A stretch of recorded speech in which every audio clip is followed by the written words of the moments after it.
All right, good afternoon, everyone. Stacy Alcorn here. Thank you for joining us for our weekly program, How to Build a $10 Million Business. If you've missed any of we did a program last week. We're going to keep doing it through the end of the year. It's going to be live every Tuesday at 1 p.m. You can watch us inside the Roar Facebook group or the Lair Facebook group. And each week we pick an agent that is doing a minimum of $10 million a year in business. So that's an agent earning a minimum of $250,000 a year in gross commissions. And we pick their brain about their success, where they came from, how they built their business, where their leads come from.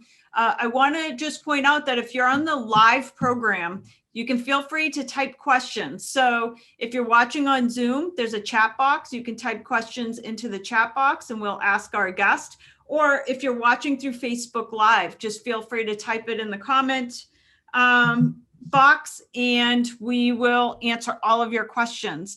So I want to kick off today's program with today's guest. Today I have with us Jessica Provencher. Jessica comes from New Hampshire and she works out of our Salem, New Hampshire location. Jessica this is her third year in business. To give you an idea of her last 12 months production is about $14 million. So $14 million in transactions in the last 12 months, third year in the business. And that's like unbelievable. So welcome, Jessica. Amazing job. Thank you so much. Thank you for inviting me here. So could you tell everybody listening today a little bit about your business? Like, we know you started, say, 3 years ago. Why did you start in real estate? What did you do before? And maybe in a brief sentence or two, what do you think has caused such a massive amount of success in a short amount of time? Those are good questions. So I talk a lot, so feel free to cut me off. But my background is social work and education. Married my high school sweetheart. So we've been together 24 years and had children relatively young. I was 23 when I got married and Nadia came, I was 25. So that juggle of transitioning from an individual to a couple to a mom and trying to juggle my career goals and aspirations and was really challenging for me. And so where I ended up is I ended up working for an online education college, an online college. And it was a great environment to work for, but it was seriously unfulfilling. I could complete my work in 20 hours a week. And when my daughter transitioned to middle school, basically what happened is I started missing out on a lot of things, on games and activities. And in addition to that, I was not really feeling very fulfilled with the work I was doing. And I said, there has to be something better than this. Like, I meant to do more than this and miss out on my kids' lives as well. So I did some soul searching. Long story short, came across real estate, went to a very nice restaurant here with my husband, spent 2 hours drinking and eating and talking about how is this going to work? How was it going to work financially? Where was the risk involved? You know, what made sense for us. I am super blessed to have a husband that is really, really supportive. And he said, girl, go get it, go do it. And I'll support you and we'll figure it out. So that's what I did. I took the class in October. I took my test the Tuesday after Thanksgiving. I signed on with Lair in January. And the Lair office that I was with had a training program. So I was working full-time and doing real estate training full-time. And I had my first transaction in April of 2018. And by the end of the year, I had done 23 transactions and 5.6 million. And the rest is history. I just kept going from there. So I also know that you mentor a lot of newer agents, and I'm curious, like, what do you tell them? I'm curious where your leads come from. So where do you get business, and what do you tell a new agent? What's the first thing they should do to start getting business, just like you did when you started? Absolutely. So I will say that I started off on a team. And I think that that was invaluable in terms of the leads because I didn't have to pay for them up front. I paid a fee at the end, which I needed, right? Because I wasn't a young kid. Like I had bills, I had kids to support. So I needed to be making more than what I was making in order to get ahead. So that was really invaluable. But what I tell my mentees and the agents that I help is lead generation is 50% of our job. Period. End of story.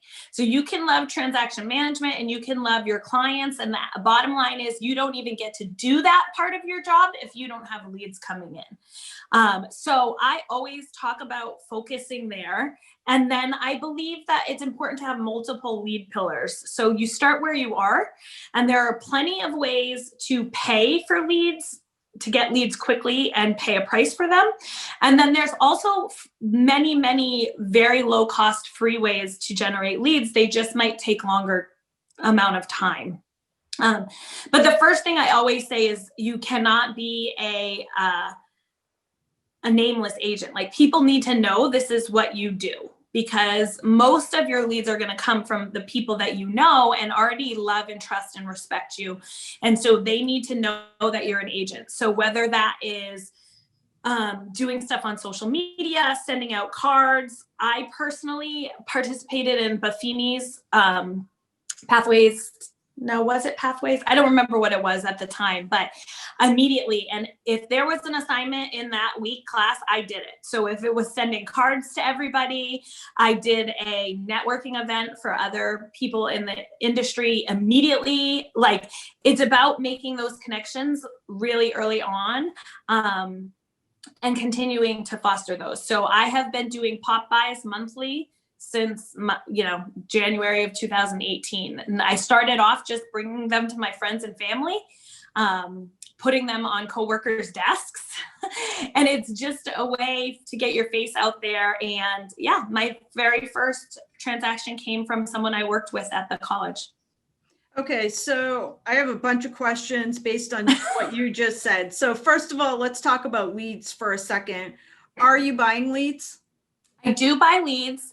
Like I said, I was on a team, but I knew that wasn't my long-term goal. So I started purchasing leads via Zillow in October of 18. And I had a lender that paid for half of that. So it was relatively small.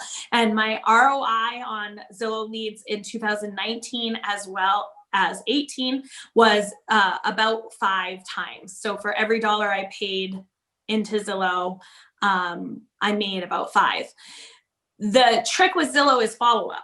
So you should not be paying for leads if you don't have a good follow-up system for those leads, because it takes usually 10 touches to convert them. Okay, so when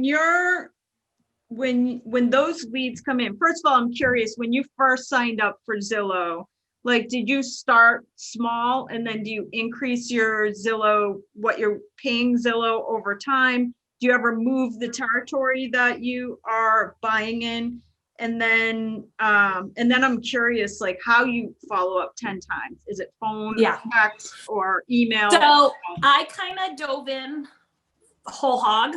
I wanted to be number one. So I wanted to show up first. So I bought a whole town. And like I said, I already had a lender that committed to paying half. So I bought a lot. At the beginning, I was number one in Merrimack, New Hampshire, and Litchfield, and maybe 03109, which is a southeastern part of Manchester. So I went all in whole hog. It was too much, to be frank. It was way too much for me to manage by myself. And so over time I reduced that to stay, but I think I think, I don't know, I don't have any like research that supports this, but I think it's important to grab a whole territory and like be in that number one spot, because that's how you have enough coming in. The thing to remember about Zillow leads is only 3 in 10 are going to be what we would consider quality leads. So you're not, if you look at it as a pay per lead, it's never going to be worth it. You have to look at it as the overall, what I'm putting in and what I get back when those close. I am closing a deal next month for a Zillow lead that came to me in 2018. Wow. So I feel like, yeah, some of them convert right away, but most of it takes time and you need to build those relationships. So I have reduced my spend and increased it, and I have changed my, sorry, I'm getting a phone call, of course. Mm-hmm. I have changed my territory recently. So my return on investment is a lot smaller now because I give leads to some of the some people on my team and stuff, and it's more about them. In 2019, half of my deals came from Zillow and half came from my sphere. And this year, I only have like 7 out of the 40 something I've done so far have come from Zillow. So I think it's an important lead pillar to have accessible, but you don't want to always be relying on that because it is labor intensive. Okay. And then do you have any advice for, let's say somebody's newer and they're going to go negotiate a Zillow contract? Like, did you negotiate the term of it, like how long it has to be or anything like that? So I didn't really, my experience has been that it's a 6-month term and you have a minimum spend. So you can spend more than that minimum, but you can't drop below that minimum. So, and you get like extra for more that you spend. So I've changed it every 6 months to say, like, I want it to go here. I want my spend to be lower or higher, depending on what lenders are contributing or what I'm doing with those leads. If I have my policy is to allow my new agents to have Zillow leads for 1 year, and then they have to kind of figure out what they want to do. Because I don't think we serve new agents it's half of our job. So they have to know how to do that themselves. They can't be relying on someone else forever to do that. So, if I have girls or boys, or I shouldn't call them, people that come off, I might reduce my spend because I don't need that many leads if I add. But I have a wonderful Zillow rep and I adore her. So that's helpful. Mm-hmm.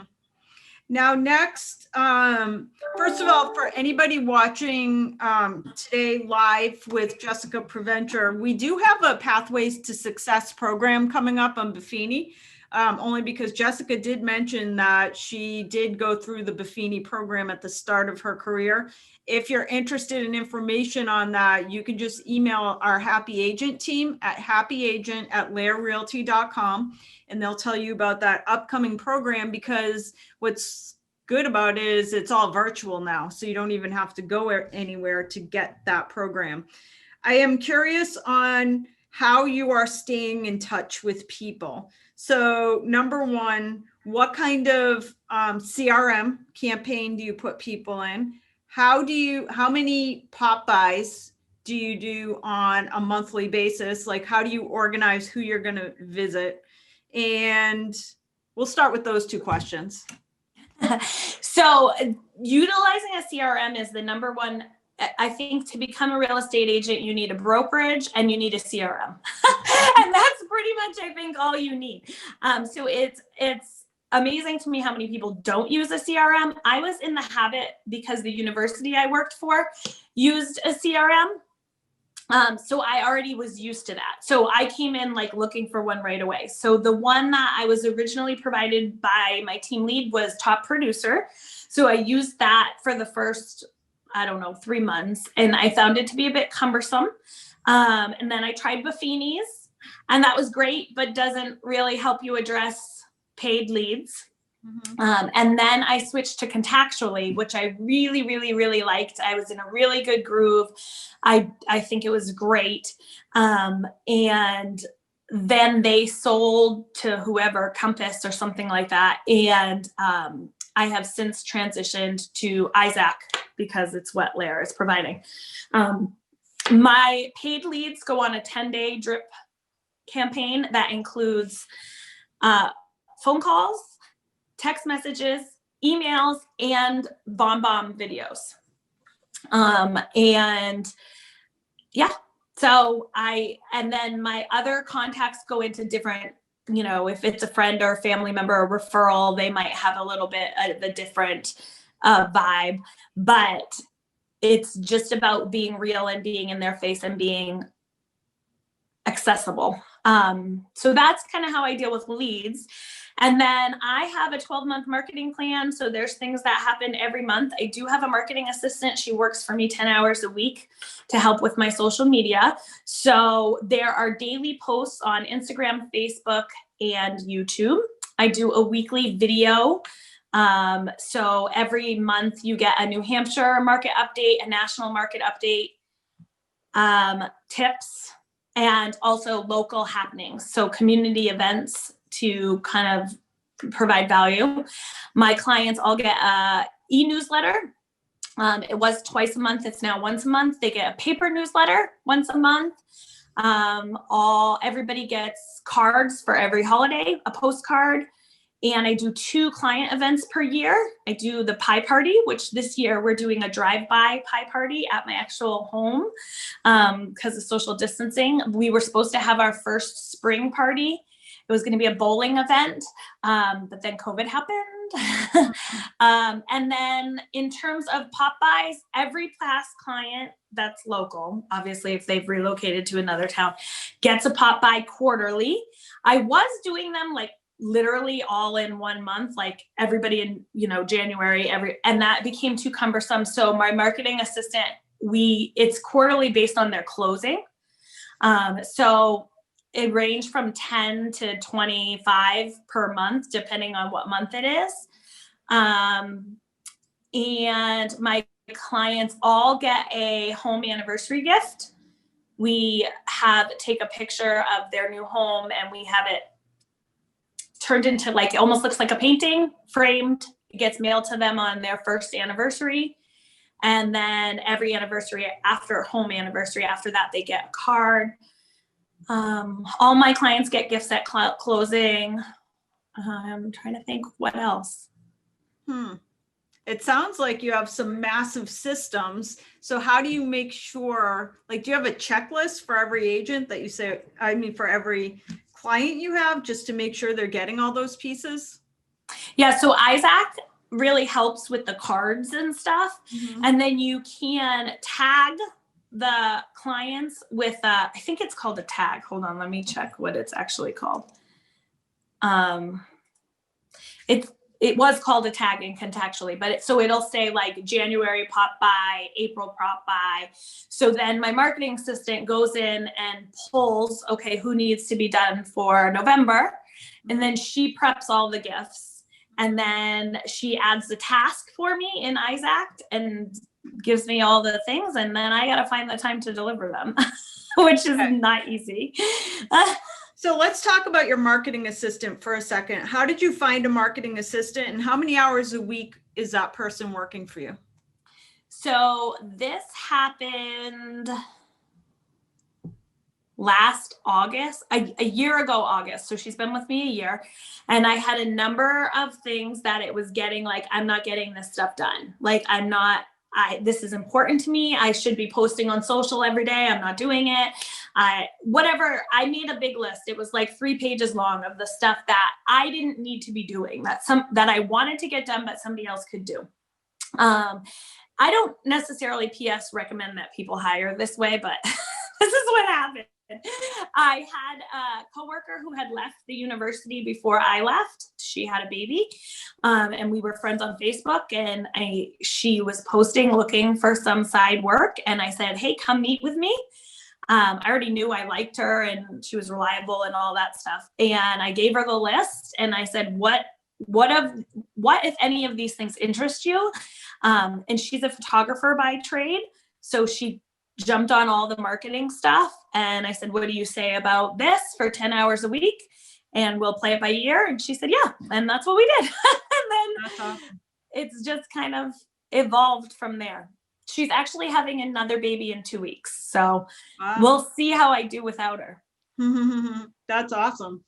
All right, let's talk about, first of all, just going back to the leads for 1 second, because I think this is important. When a Zillow lead comes through, what percentage of the time do you answer it right away? Me personally, or when it was just me answering the phones? Yeah, when it was just you answering. You have to answer 50% of the time to get your money's worth. Mm-hmm. So basically at the beginning, I was answering all the time. If it was 10 o'clock at night, I was answering. And then what happened is I got so busy. And so then what would happen is I'd be really busy with clients and I wouldn't answer the phone for 2 months. And then I'd have no clients, and then I'd answer the phone, and that was just not sustainable. So that was part of getting some people on board to help me with answering those calls. So our current number is 83% of the time the phone is being answered. Okay. And then as far as you're doing a ton of marketing, basically, you're doing email marketing, pop-bys, mailers. So are you tracking where the business comes from? Because what does it take for you to cancel something, to say, you know what, that particular marketing system is not working? Yeah, that's a great question. I do track where it comes from. I will tell you, I always find that to be challenging, right? So because I do so much social media marketing, for example, I had someone call me. I went to England with her for a semester, in 2000, literally the year 2000. And she happened to be my friend on Facebook. I probably hadn't talked to her really, except occasionally. And then they reached out and said, we're looking to buy a home and you're who we thought of. So it's like, well, where does that come from? Is that my sphere? Is that Facebook? How do you differentiate that? So I will say that's something I need to improve on, and just to see per dollar, but a lot of the stuff I do is not costly, right? So, for every sale, every listing, I send out 100 postcards nearby, that kind of stuff too. So that to me is regular listing marketing. I did get, on my very first listing ever, I got 3 transactions from a postcard from that. So, sometimes it happens and sometimes it doesn't. So the e-newsletter, Isaac now does for free. Mm-hmm. But I was paying Home Actions, which is and that's $65 a month. So almost nothing. When I started, I was using the Rural Report.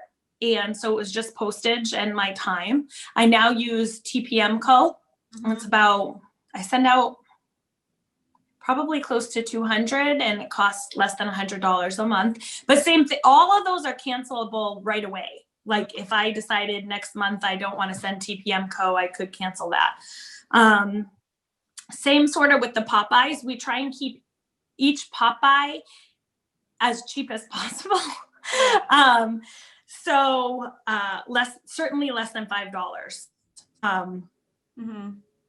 And let me think, what else do I do?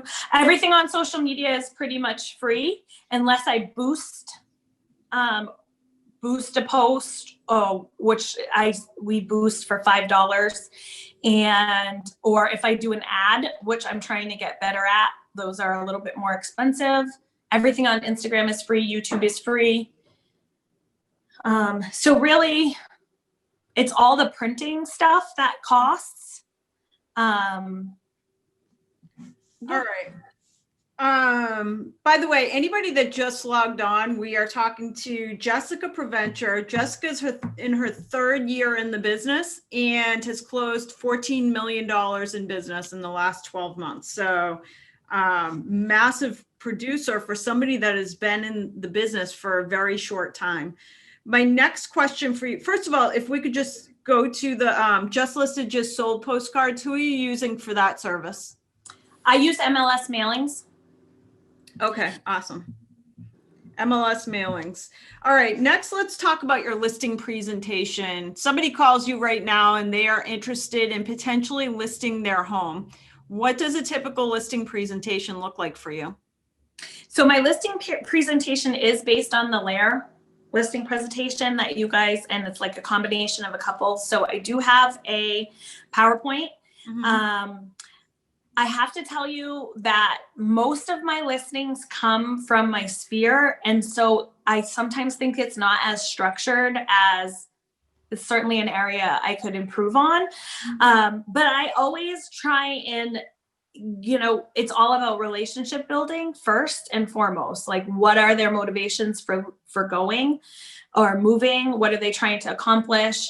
And how can I help them? And then it's about educating them. So I always talk about there's 3 values for every property. And what we're talking about right now is the market value. And this is an educated guess. And we have to keep the communication open. And then I also talk about all the marketing I do that's outside. So I make a listing video, like, and when I say listing video, I don't mean like the pictures. It's a live video with me doing goofy stuff in key areas of the home. And I do that for every listing video. I offer a free staging consultation at my cost. It's just the consultation. If they want the staging, they have to pay for it. I do, open houses, which pre-COVID, I did open houses very regularly with a social media component. So it's about what am I going to do to showcase their property and how I can help with the process. I also provide all my clients, including new listing clients, with a referral book that we put together that are all home vendors that we work with. So that includes not just for the process, like inspectors, but it also includes like pool guys, lawn care, roofing. I don't know. It's like lots of pages of resources. Are there any mistakes that you've made in the business that you would tell other agents, hey, don't do this. This is what I did? Yeah. I mean, I think that there's one thing about this business that is a little different than when you work for a company or have a direct boss, is how quickly our personal lives can impact our business. And so what I mean by that, especially in this past year with COVID, is that if you work for somebody, as I did, and I had a boss and they're recording all our calls and this, that, and the other thing, if you're overwhelmed with your personal life and your work starts to slip, there is someone looking over your shoulder to get you right back on track and say, hey, listen, you maybe can't talk to a client that way, or there maybe would have been a better way to do this. But in this business, there's no one looking over our shoulder. So if I stop following up with clients, the only one to catch me is me. If I am impatient with a client, no one's going to tell me. It's just, I'm just going to lose the client or whatever. So I think that you have to be really self-reflective in this business, in every situation, in the wins and in the losses, to say, is there something I could have done better or differently?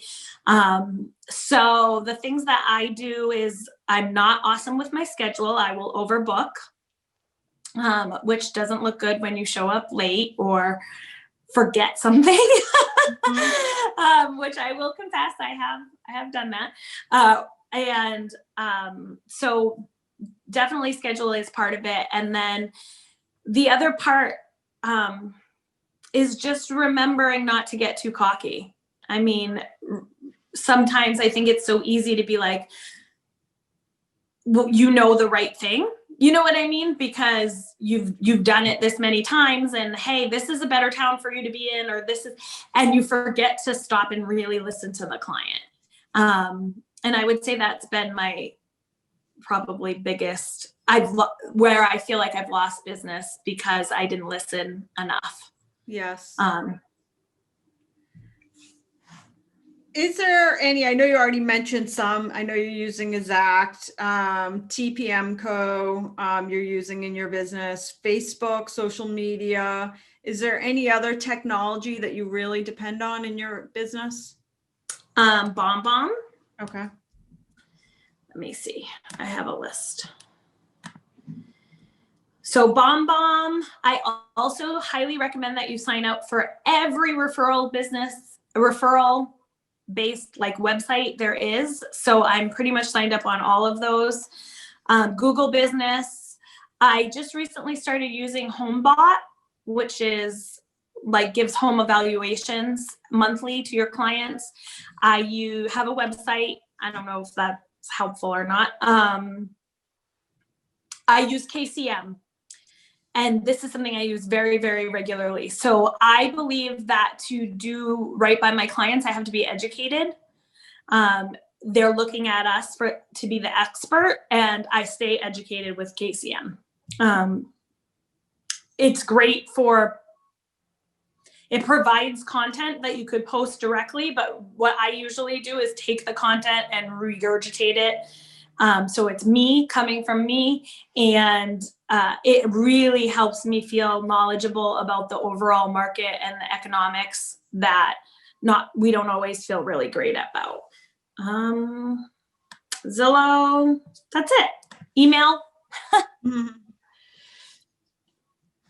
All right, let's talk about first of all, do you ever fire a client? Yes, I've done it twice. Okay, what's it take for you to fire a client? When do you know that this is just not a good fit? So the first person I ever fired, we didn't really get far. The very first meeting, I felt very uncomfortable. He commented quite a bit on my appearance, and I just was like, this is not, it's not going to happen. And I just graciously handed him off to a male coworker. So that's one. I had a very intense conversation with a client once.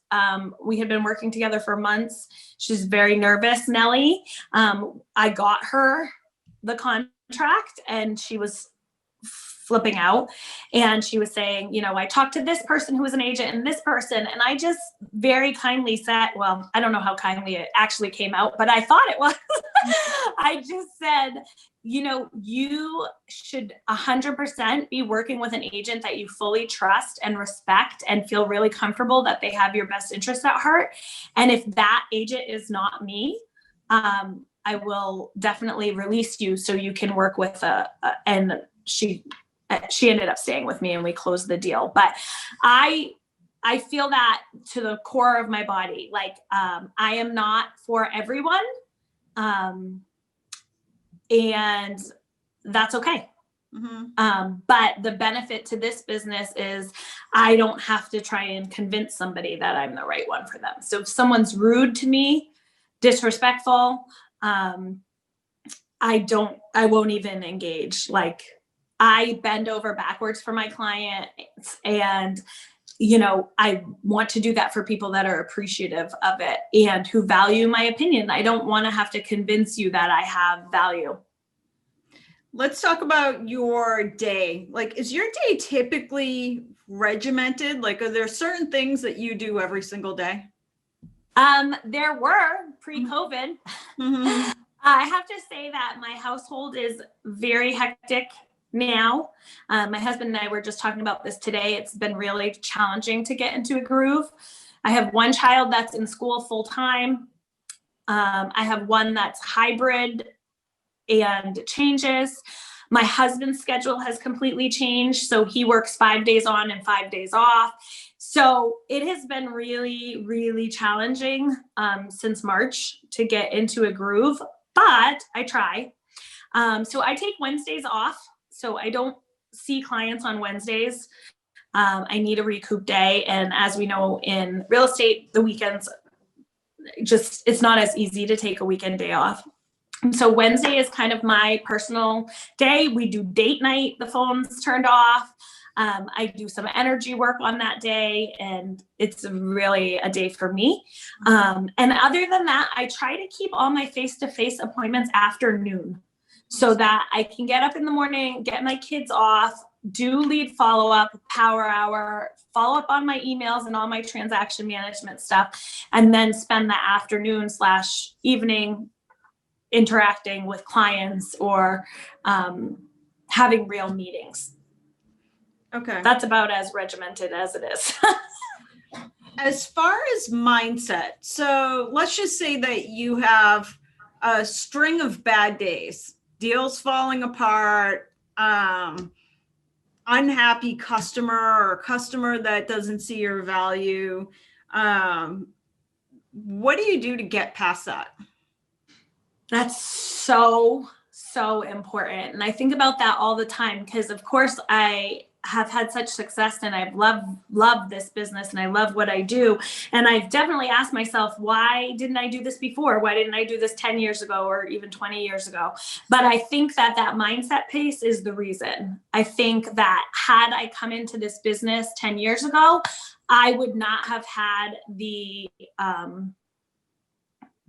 emotional development to have been able to handle the ups and downs of this business. And so I think it's super important, and I'm not an expert. We all struggle with those bad days. But my best piece of advice is just, it's not personal. It's just not personal. It's never personal. And if you can remember that it's not about you and it's about the other person, that certainly helps, right? So when a client's agitated or whatever, I try and really, we have bought and sold our own property multiple times. So I try and remember those feelings of anxiety, the financial, can I make this dream come true? And just try and be as patient as possible with clients. I think that one of the hardest things is other agents can be pretty not fun.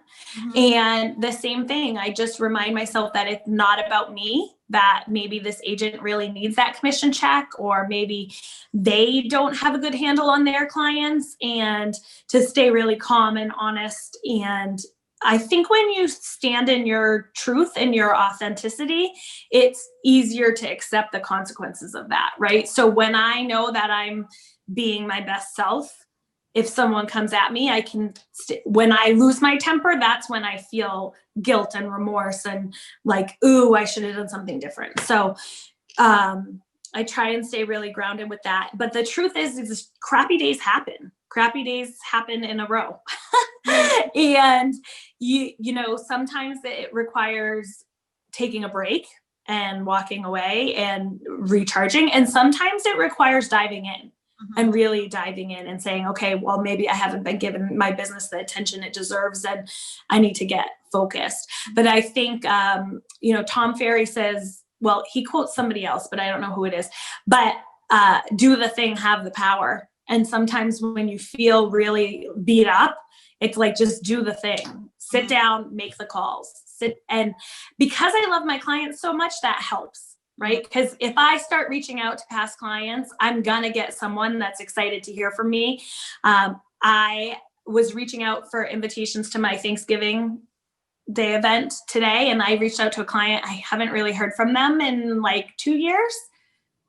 And he was like, yeah, we had a baby, and sent me pictures. And it's like, that just helps turn it around. You made an impact on these people's lives, and they remember you and they're grateful for you. So I think that's it. Did that answer your question? Yeah. So is that what your power hour is each day, that you're reaching out to past customers by phone? Power hour involves all the lead follow-up. And if there is not leads to follow up with, then it is past clients, sphere, providing value. So maybe if I know someone's thinking about it, I'll send out a CMA or an article if I know someone's doing. So it's about making connections. That's awesome. All right. Are there any mentors, trainers, favorite books or podcasts that are your go-tos in the business? Yes. So my favorite book is The 7 Levels of Communication. Okay. I think I love that it is a kind of like a story, a narrative. And it just made me excited about the business. I listened to Brian Buffini's podcast. It comes out weekly. So I listened to that every week. Now I've gotten so much more. What other books do I really like? I have read I read all the time. So Atomic Habits, The Greatest Salesman in the World, How to Influence People, everything you can think of. Brian Buffini, I listen to. I am coached by a Tom Ferry coach. So I've been to all of Tom Ferry's events, including, and I find that my coach to be invaluable. It's an expense, but it is worth it to have somebody on the outside, somebody that's not directly influenced by your business, to be a fresh set of eyes and to coach you through. And, I've been with my coach now since October of 2018. So she knows me, and she knows when I'm not being my best self or when I go off on a tangent, and she can say, is that really what you want? So I listen to Tom a lot. I also listen to some real estate related. I'm a huge Brene Brown fan. So I listen to her new podcast is called Dare to Lead. And her old podcast, which she still does, is called Rise Together.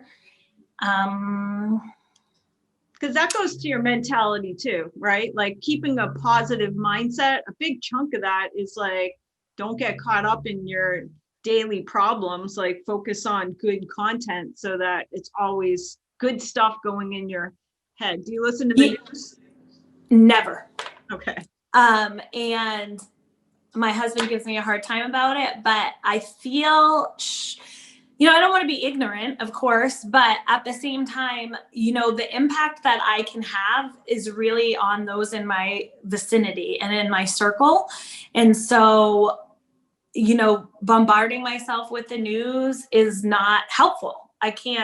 There's only so much I can do. So, yeah.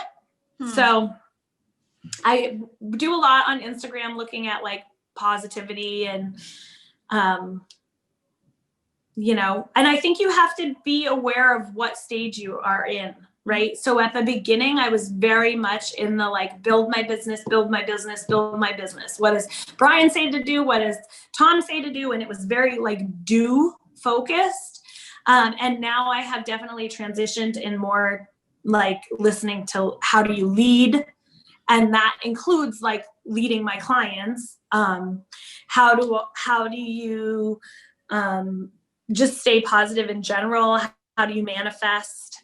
How do you grow? How do you learn, right? Because that's how now I have that basic business. Now it's about how do I maintain this and get more efficient and more time with my friends and family, and how do you invest the money you're making and, be smart with it.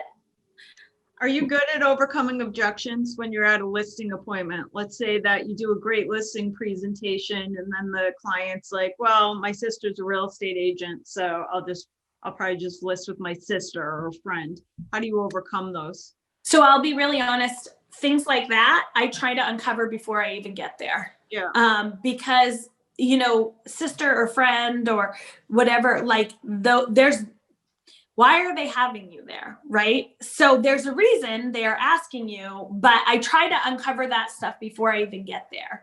Because if it's really like I'm going to list with this person or I'm going to list on my own, then maybe I don't want to waste my time, depending on the relationship. I did go on a listing appointment this week, and the guy told me straight up front, like, we're at the very beginning of this process.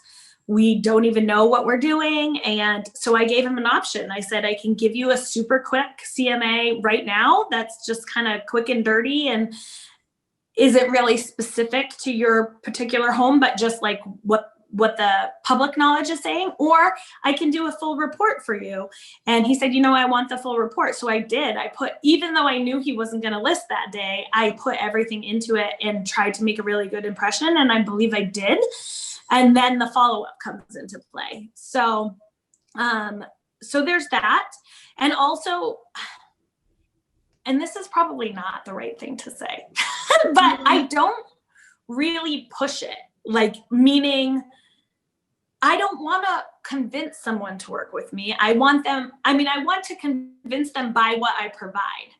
Yeah. And then I just want them to choose me. And if they don't, I don't want to. Does that make sense? No, I think that's awesome. I definitely think it makes sense. But you also pack your presentation with a great deal of value. So Correct. somebody either sees the value or they don't see the value. Correct. So you really don't have to sell because the value sells itself. Well, that's the hope. And the other piece of that is, there's a lot of content going around right now about like changing your presentation based on the client's personality and communication style. And I find all of that to be fascinating and super valuable, but I really just want to be me. Yeah. And I think it's really hard to be someone you're not. So I am very affectionate. I'm very I like to have a good time. So if someone's looking for someone that's going to be in a button-up suit and super like moneyed and they don't want to shoot the shit, so to speak, they don't want to talk, they don't want to then I'm probably not the right person for them. And even though I know I could do a good job, I would spend that whole transaction trying to change myself to meet their expectations. And I just don't think that ever really works out. So to me, there's plenty of business out there, and there are plenty of clients that want someone who's going to be really invested in their success, and they'll choose me. is kind of how I feel.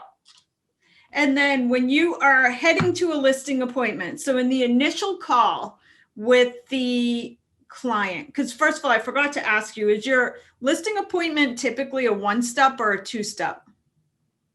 I typically do it one step. I used to do it two-step in the beginning, but as I've become more and more comfortable with the market and knowing kind of what's out there, I do the basics first. And then I always give myself a range of prices. And once I get into the physically in the home and can see this needs to happen or that needs to happen, or then I coach them through that. So, given the scenario, mind you, I always have my comparables available with full pictures. So I can say, like, do you think your kitchen looks like this?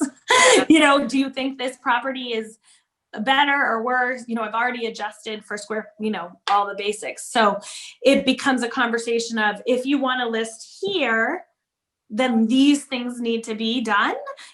Or we can list it here and not do those things, does that make sense? Part of your initial training that you went through on that team is that they had you, I believe, attend home inspections with agents, attend open houses, like before you even really start making money. Correct. Attend 3 listing presentations, attend 3 buyer consultations. How important do you think that shadowing is for somebody that's a brand new agent? How important do you think that was to getting started? Yeah, I wish I had more, honestly, listing presentations to observe. I think they're one of the hardest things for experienced agents to have someone tag along, just because you're building that relationship too. And now there's another person, it's a little bit harder, but I think that's invaluable. And I think you should observe more than one agent, because all of us bring something different to the table. And like I said, I'm very, I don't know the word I'm looking for, but like low key and very real. That I don't mean that to say that's the way to do it. There are some very structured, very, very professional agents that do a fabulous job too. And there are clients that want a very, distanced relationship. So it's important to go and see multiple agents and how they do their business, because you're going to find what's right for you. And like I said, I think being in your power and in your own authenticity is what really makes other people comfortable. So you need to find, what does that pattern look like for you? I think the other thing in this business is you're never, ever, ever, ever, ever going to know it all. And I think a lot of new agents get caught up in that. Well, I don't know. And I don't know. And they're so afraid and so lacking confidence. They don't just get out and do. And I just think, just go do it. The most powerful thing is to say to a client, you know what, I'm going to double check on that. I'm gonna look. I want to make sure I'm giving you the absolutely correct answer. So let me do some back work before there's nothing wrong with that. And that's gonna happen to all of us. People who have been in the business for 25 years, I'm sure, have things come up. I mean, the lending rules change all the time. Look what just happened with COVID. So you have to be comfortable with saying, I don't know, but I'll find out. Any pet peeves that you have in the business? Yes. Mm-hmm. I really, really do not respect agents who don't split their commission evenly. Mm-hmm. And there's a big debate about that. And I don't want to, to each their own, and each agent can do what they want. And I've heard the argument, well, why should I pay someone not doing a good job? And to me, it's like, because it's not your choice. Like, that other client chose that agent and they're choosing to pay that agent. And I think that it also impedes cooperation. So for example, I just did a very big sale. The agent refused to split evenly with me. The Ulta came out. You can see they're getting thousands of more dollars than you. And there was an issue at the walkthrough. And my clients wanted them to pay, and she wasn't going to ask her client. And she looked at me and asked me to share. And I thought, are you crazy? Mm. Like, you're not even splitting commission evenly with me. You're walking away today with thousands more dollars, and you want me to pay $500 for something that your client didn't do? You're crazy. Right. Whereas if that commission had been split evenly, I would have been much more likely to say, yeah, let's cooperate and work it out. So I think it's just a pet peeve of mine. I don't think I should have to go ask every time. But that's just how I feel. So that, I would say, is my biggest pet peeve. I think if we respect each other, that's what we should do. All right. My last two questions. Any advice for agents that are having a tough time getting offers accepted in a bidding war?